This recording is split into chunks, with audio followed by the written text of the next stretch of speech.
Na Prever FM, você começa o dia bem informado. Entrevista. 7h02 e é com satisfação que estamos recebendo aqui no estúdio do Primeiro Jornal da Prever FM o economista Paulo André de Oliveira. Paulo, bom dia, obrigado pela sua participação mais uma vez. Bom dia, é uma satisfação estar aqui, bom dia a todos. Ô Paulo, semana passada, 10 dias atrás mais ou menos, né, um possível aviso de recessão nos Estados Unidos causou uma loucura no mundo inteiro, né? É sempre uma insegurança quando esse tipo de informação chega, né? Foi na segunda-feira. Exatamente. Eles têm a questão é que a economia americana é muito grande e ela tem um efeito multiplicador nas outras economias muito importante, né? Tá. Mas o que eles acharam que como indicativo de recessão é o mercado de trabalho americano, que ele não mostrou. Aliás, ele teve um desemprego maior do que o esperado, né? Então, a taxa de desemprego. Só que o Banco Central dos Estados Unidos, o Federal Reserve, ele ignorou isso daí, vamos dizer. Não sei se dá para dizer que ele ignorou, mas ele considerou que ele deveria manter a taxa de juros deles do jeito que estava, mesmo com esse indicativo que o emprego não estava tão forte. E isso aí tem efeito no resto do mundo, né? O Brasil, por exemplo, a gente presta muita atenção no que acontece na taxa de juros americana. A taxa de juros americana é mais ou menos, a taxa de juros básica é mais ou menos a metade da nossa. Então a nossa está em 10,5% e a deles está em torno de 5% ao ano. O que é essa taxa básica? É aquela taxa de juros que o governo paga para você emprestar dinheiro para ele. Então o governo do Brasil fala assim: olha, se você emprestar dinheiro para mim, eu te pago 10,5% ao ano. Tem várias formas, né?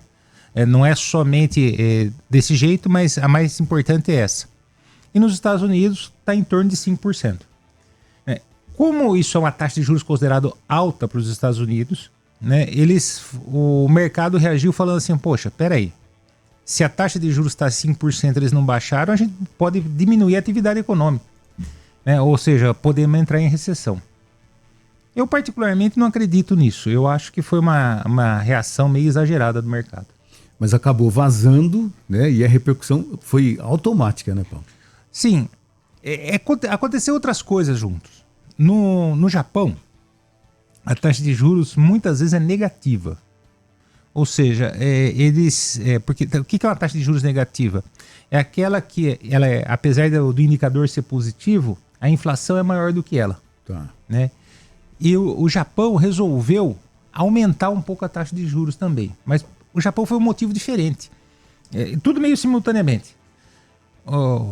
Como emprestar dinheiro no Japão é muito barato, então esses grandes fundos eles faziam o seguinte: eles emprestavam dinheiro no Japão a um juros baixíssimo e aplicavam num país que nem o Brasil.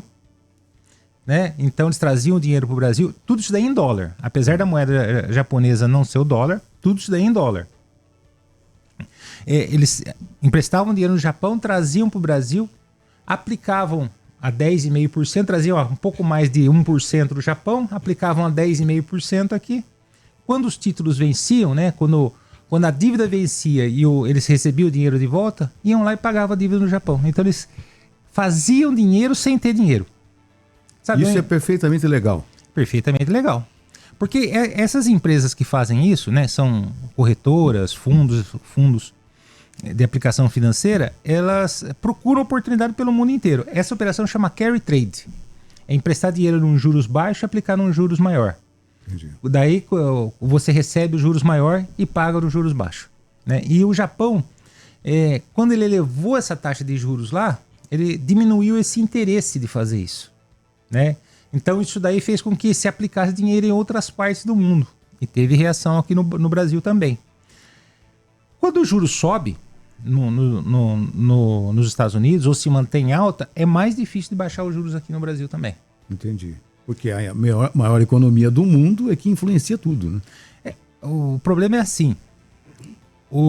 Nós precisamos de dinheiro do estrangeiro para manter o dólar mais ou menos no nível que ele está. A relação com o exterior, né, que é feita uma contabilidade que chama balanço de pagamentos. Dentro do balanço de pagamentos a gente tem a balança comercial, a balança de serviços e as transferências, movimentações financeiras. O Brasil na balança comercial tem superávit, né? Ele exporta mais do que importa a maioria das vezes. Na balança de serviços nós temos déficit. O que é a balança de serviço? Como é que a gente vai exportar e importar serviço? Por exemplo, tudo que sai do Brasil para o exterior, ou quase tudo, é de empresa estrangeira. Então você não consegue levar, por exemplo, soja para a China usando um navio brasileiro. Você pega e usa um navio holandês, por exemplo. Então você tem que pagar por esse serviço.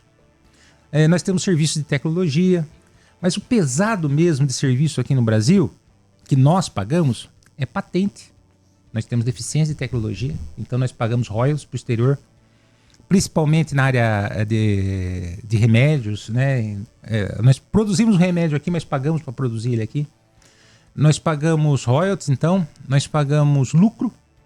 Por exemplo, eu tenho uma multinacional aqui no Brasil, mas o dono da multinacional não mora aqui. Entendi. Então a empresa deu lucro aqui no Brasil, vamos supor, a General Motors deu lucro aqui no Brasil, o dinheiro vai para o exterior.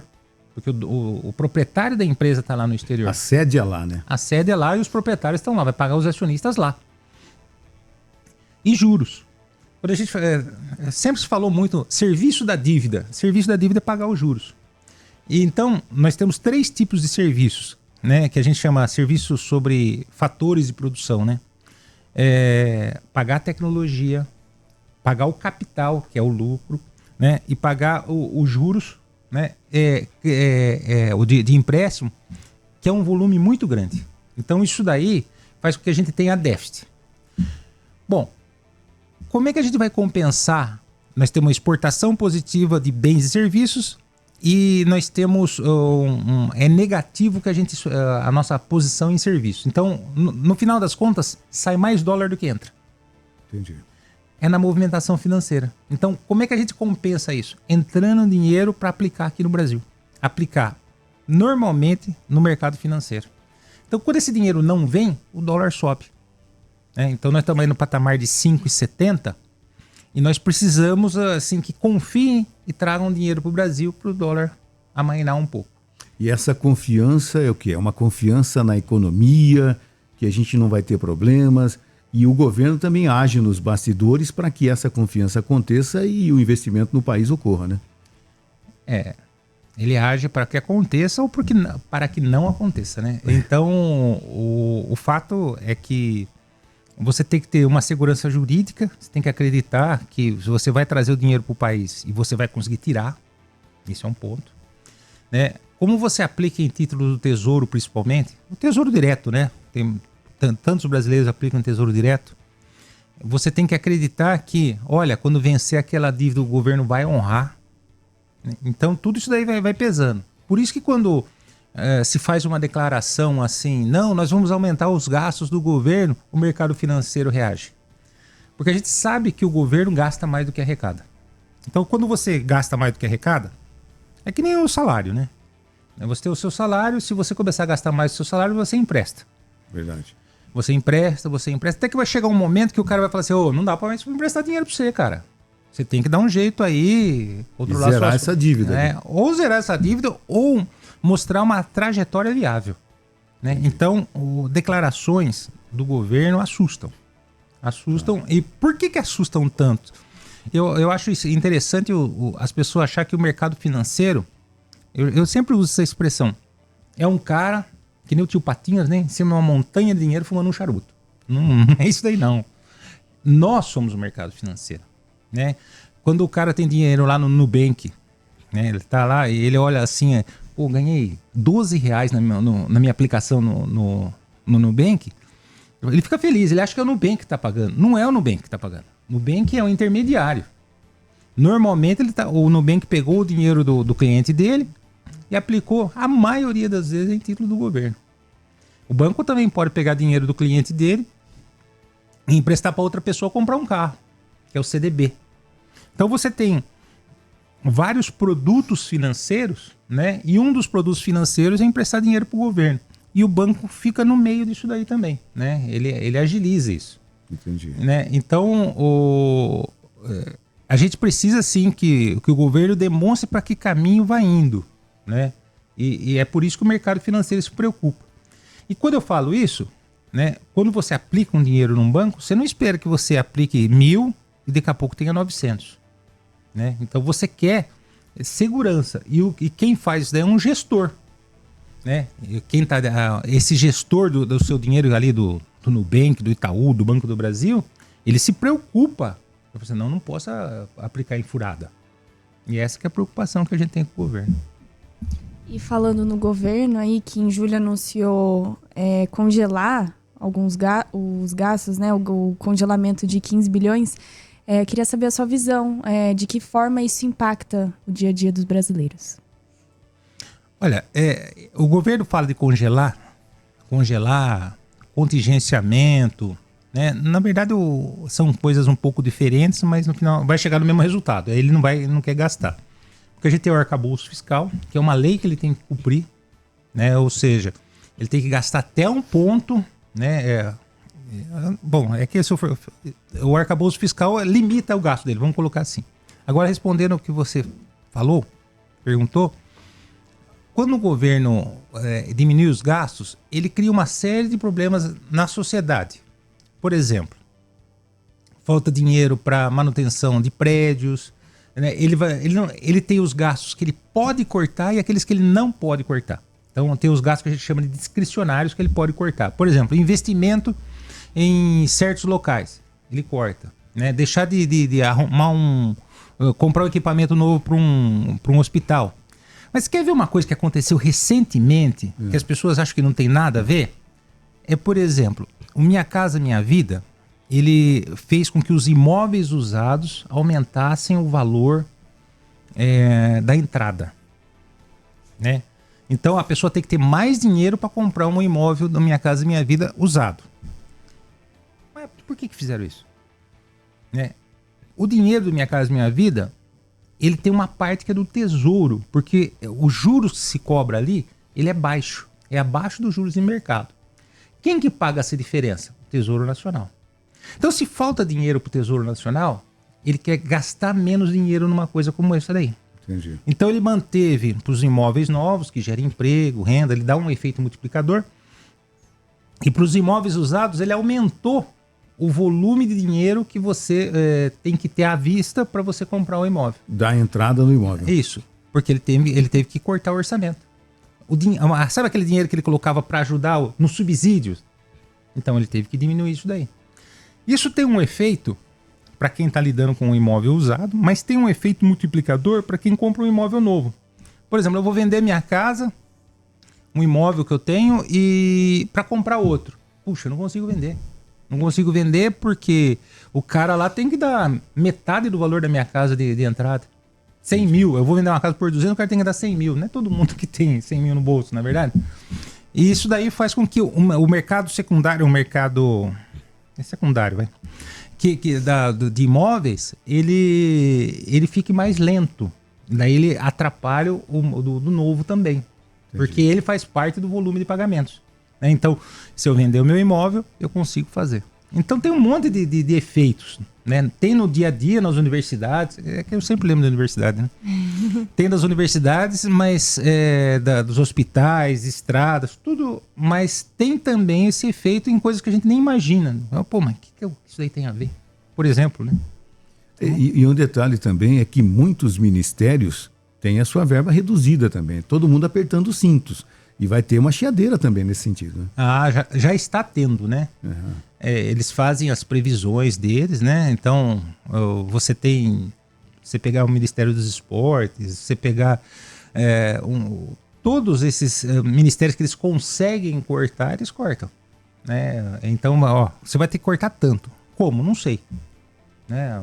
Corta a viagem aí, os terceirizados corta eles e assim vai indo.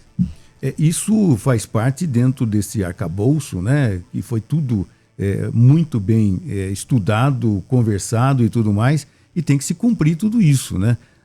E o governo quer bater a meta, e isso é fundamental, né? Bater a meta que o ministro Haddad está falando, né, era déficit zero esse ano, já não é mais, Não né? é mais. Quando a gente fala de déficit zero, é o volume de dinheiro comparado com o PIB. Então você fala assim, vamos ter um déficit de 1%. 1%, quanto que é o produto interno bruto do país? X. 1% daquele valor, só como referência. E quando ele faz isso e cumpre, o mercado entende que ele está fazendo a lição de casa. Aí ele até consegue baixar a taxa de juros, se for o caso, né? Porque taxa de juros, ela está vinculada, por exemplo, ela controla a inflação, né? Se você tem uma inflação, os preços estão subindo, você usa a taxa de juros para controlar isso. Mas vamos supor que os preços não estão subindo e você não quer baixar a taxa de juros. Por que você não quer baixar a taxa de juros? Porque se eu tenho medo de emprestar para você, eu quero mais. Entendeu? Então, você fala assim, a taxa de juros está ligado com a inflação. Está ligado com a inflação. Mas ele está ligado também com a confiança. Então, se eu tiver confiança, né, a inflação está sob controle e eu tenho confiança em emprestar o dinheiro, a gente consegue baixar os juros no mercado. Entendi. Só que daí se o governo, o Banco Central, né, atende ao pedido do presidente e fala assim, não, vamos baixar para 10% a taxa de juros.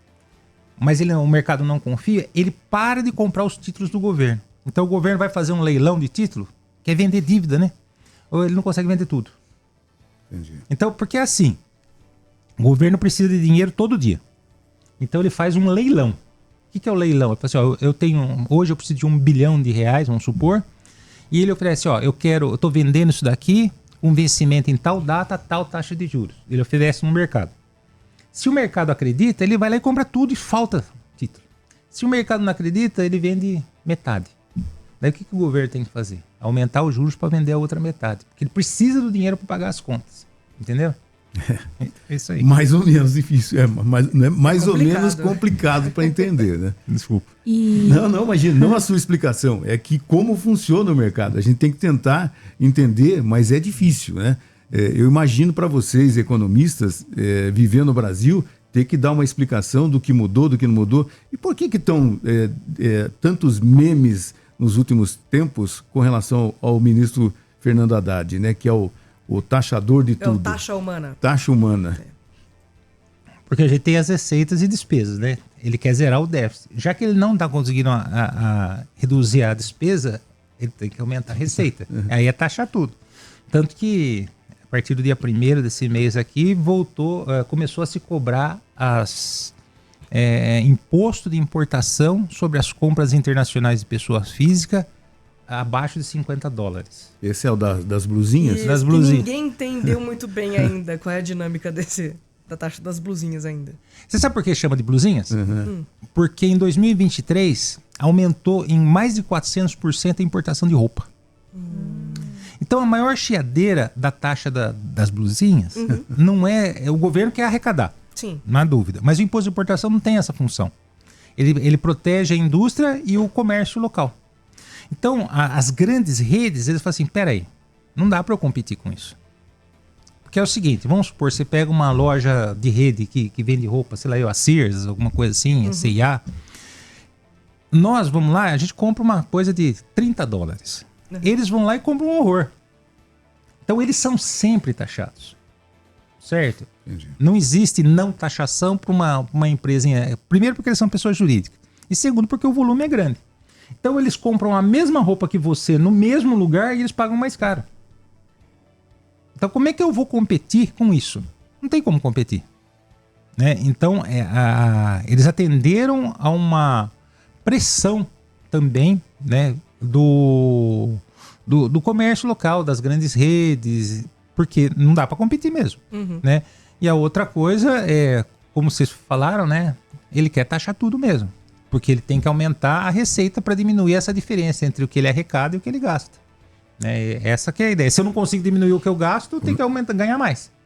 Ô Paulo, eu sei que você tem seu compromisso, mas eu tenho que perguntar sobre a reforma tributária, né? Que o pessoal, olha, a reforma tributária ficou aí mais de 30 anos parada, de repente começou a se atacar a reforma tributária, começou a se implementar a reforma tributária que caminha a passos de tartaruga, né? Parece que anda 2 para frente, de repente 1 para trás, e a gente fica nesse, o que vai acontecer? A reforma tributária vai vingar? Enfim, como é que está hoje a reforma tributária? Olha, eu acho que a reforma tributária não tem como não vingar. Tá. Né? Assim, alguma coisa vai mudar. O grande mérito da reforma tributária é deixar a coisa mais clara do ponto de vista de cobrança, né? Quem paga, não cobrar duas vezes um sobre o outro. Então tinha muitos impostos que você pagava um imposto estadual, o ICMS, por exemplo, e calculava um imposto sobre produtos industrializados em cima do ICMS. Certo? Então, são coisas que vão melhorar. Agora, achar que nós vamos pagar menos imposto, isso não vai acontecer. Ele vai distribuir diferente. E eu acho que ele vai aumentar a base também. E como vai se criando exceções, né? Olha, cesta básica, carne, vai se criando exceções. Para a gente arrecadar a mesma coisa que a gente arrecadava antes, nós vamos ter que aumentar a alíquota desse imposto. Né? A ideia é que ele fosse de 26,5% pelo valor agregado, já está se falando em 27,53% por aí. O que é o valor agregado? O valor agregado, para falar uma coisa bem simples, vamos supor que eu sou comerciante de roupas, eu comprei uma blusinha Usar a blusinha. do meu Vamos fornecedor usar a blusinha. por R$50, né? E eu vou vender ela por 80. Tá. Então, quanto que eu estou colocando de valor adicionado? R$30. R$30. Então, eu só vou pagar imposto sobre os R$30. Entendi. Quem que pagou sobre os 50? A cadeia produtiva anterior. Entendeu? Isso daí é feito no montante, né? Então, a ideia, o que eu estou querendo dizer? Não vai ser peça por peça. Né? Então, eu comprei uma quantia enorme de coisas para minha loja, né? Eu tive um crédito de imposto e depois vendi, vou ver a diferença, né? Eu comprei 50 mil reais esse mês para minha loja, tive um faturamento de 80 mil com aquelas peças, né? Tem uma ligação entre as duas, existe isso ainda, né? E vai se cobrar o imposto sobre o valor que eu adicionei. Os 30 mil. Os 30 mil. Isso vale para a indústria também, né? Então, a indústria é mais complexo porque ele tem o aspecto produtivo, mas não é diferente do como é calculado o ICMS hoje, né? O ICMS, o IPI. A diferença é que como nós estamos diminuindo o número de impostos, né? De 7 nós estamos diminuindo para 3, né? Um imposto sobre bens e serviços, contribuição sobre bens e serviços e imposto seletivo. Né? Então, eu acredito que vai simplificar a forma de se cobrar.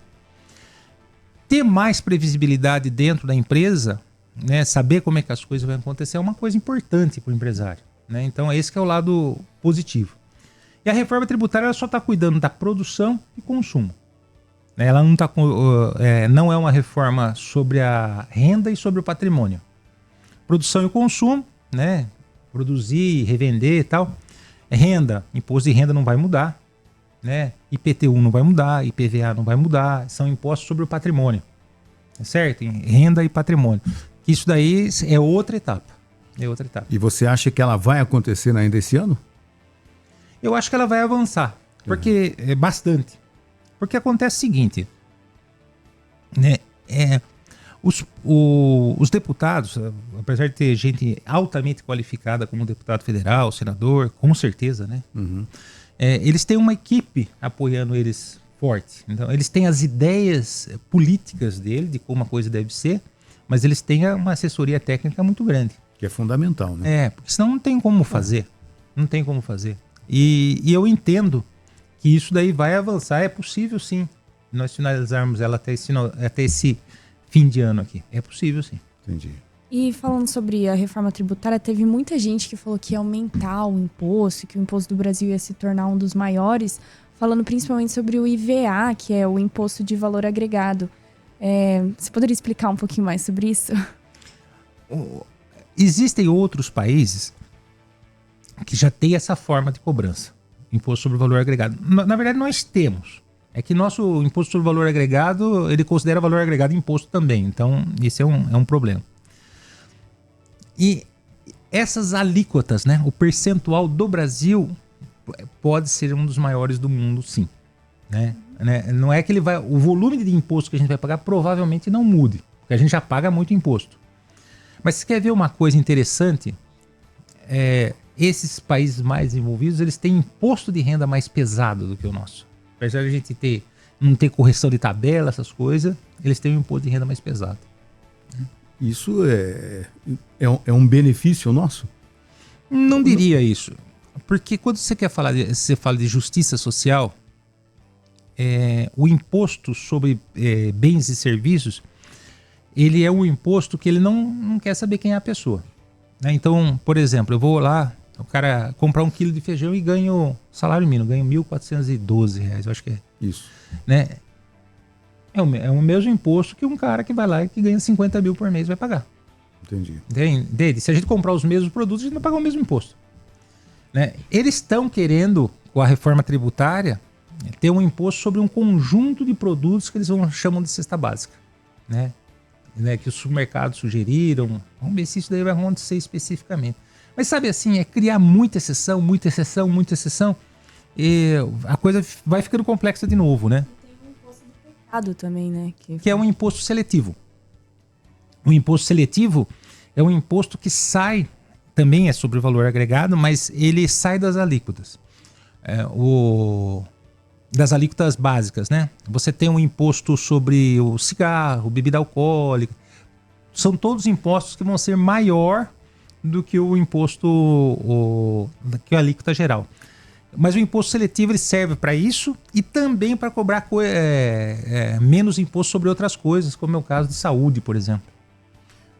Enfim, é complexo até de explicar, né? Mas é inevitável que se faça, né, Paulo? É inevitável. É que o nosso sistema tributário ele vai costurando, né?